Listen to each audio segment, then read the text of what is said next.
Bapak Ibu sekalian, berapa banyak di antara kita sedang menghadapi masalah, dan masalah itu sepertinya datang bertubi-tubi. Belum selesai yang satu, datang lagi masalah yang lain. Dan Bapak Ibu sekalian sudah berusaha mencari jalan keluar, tapi sepertinya jalan keluar itu tidak kunjung datang. Dan pastinya menghadapi masalah itu pada umumnya sudah berdoa. Tapi sepertinya jawaban doa itu juga tidak kunjung datang.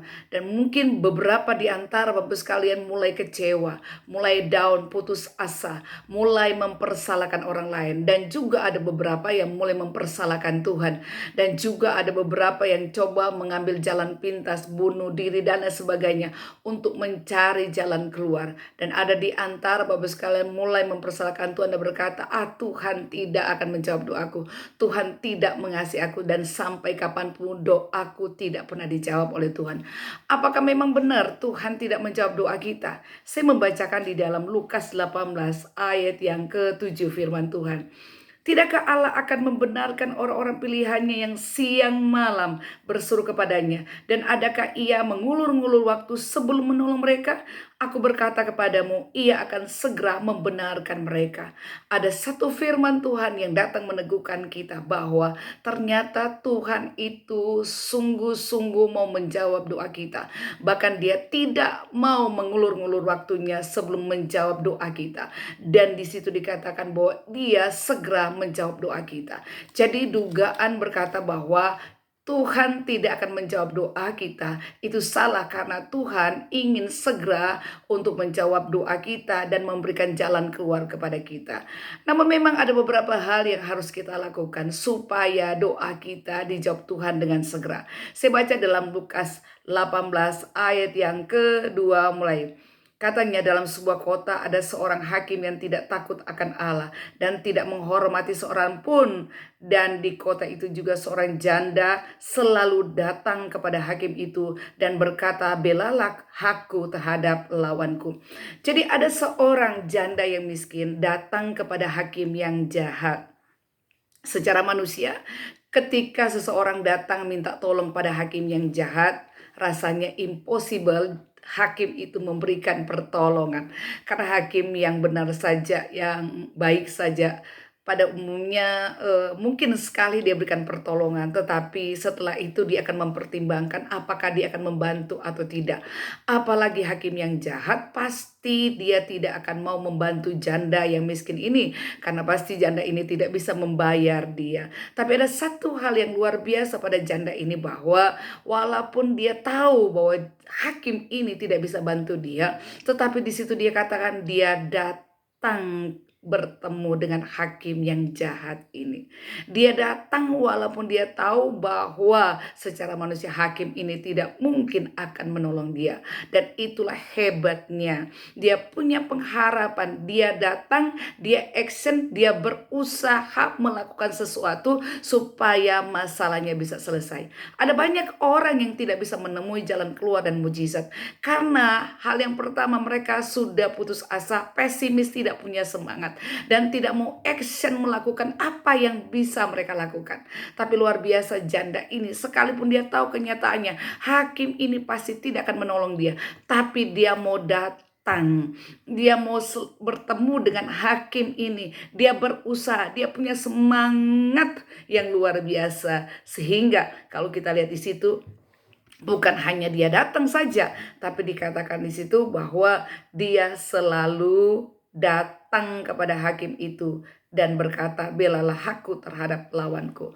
Jadi hal yang pertama, dia datang, dia ada usaha, mau dijawab, mau ditolong atau tidak ditolong, yang penting dia berusaha dulu, dia lakukan apa yang bisa dia lakukan. Kemudian di situ dikatakan dia selalu datang. Kenapa selalu datang? Pasti karena kedatangan pertama itu tidak akan diterima oleh hakim. Tidak, pasti tidak ada pertolongan. Karena jelas dalam ayat 4 dikatakan beberapa waktu lamanya hakim itu menolak.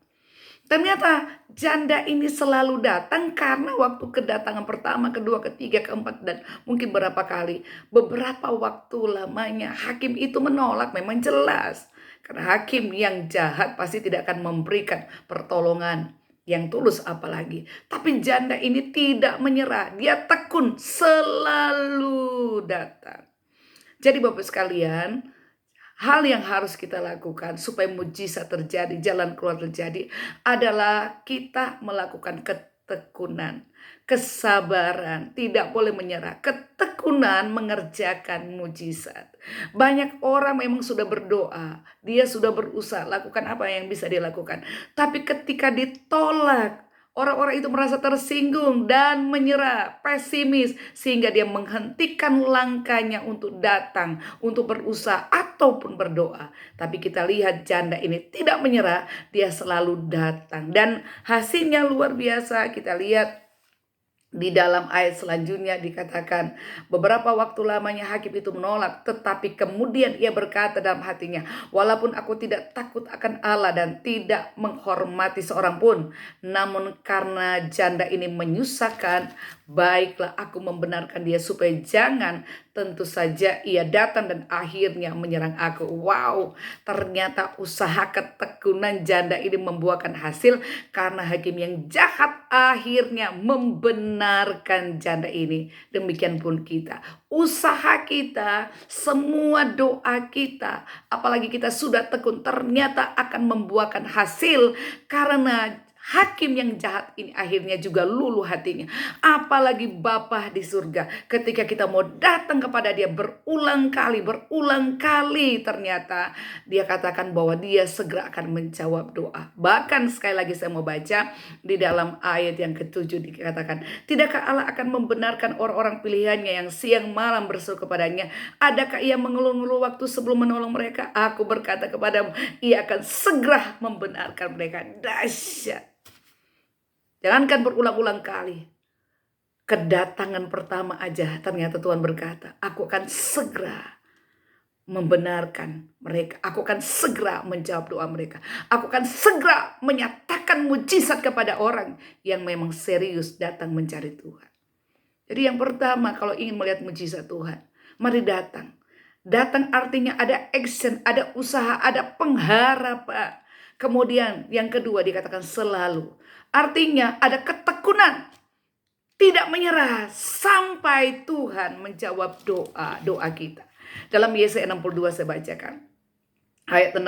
Di atas tembok-tembokmu hai Yerusalem telah kutempatkan pengintai-pengintai sepanjang hari sepanjang malam. Mereka tidak akan pernah berdiam diri. Hai kamu yang harus mengingatkan Tuhan kepada Sion, janganlah kamu tinggal tenang dan jangan kamu biarkan dia tinggal tenang sampai ia menegakkan Yerusalem dan membuat ia kemasyuran. Wow, Yesaya 62 ayat 6 sampai 7 menegaskan, mari kita ingat Tuhan, jangan menyerah siang dan malam ingatkan Tuhan, jangan biarkan dia tenang. Kita punya akses untuk mengganggu Tuhan sampai Tuhan menegakkan Yerusalem kita masing-masing, menjawab doa kita. Dan ternyata tidak hanya menjawab saja, dia berkata di situ dia akan memasyurkan Yerusalem. Artinya ketika kita berdoa minta satu saja, Tuhan pasti akan memberikan lebih dari apa yang kita pikirkan dan doakan. Efesus 3 ayat 20, Tuhan dapat melakukan jauh lebih banyak dari apa yang kita pikirkan dan doakan. 1 Korintus 2 ayat 9, Tuhan dapat lakukan jauh lebih banyak dari apa yang kita pikirkan, apa yang tidak pernah kita pikirkan,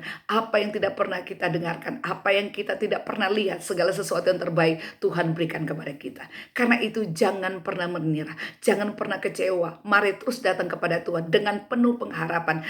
Berlakulah seperti orang-orang yang betul-betul tekun di hadapan Tuhan. Jangan pernah menyerah, jangan lihat situasi, lihat pada janji Tuhan bahwa Tuhan segera akan menolong. Hari ini adalah hari jawaban yang terindah buat kita. Bersiaplah, terimalah jawaban daripada Tuhan. Shalom, haleluya.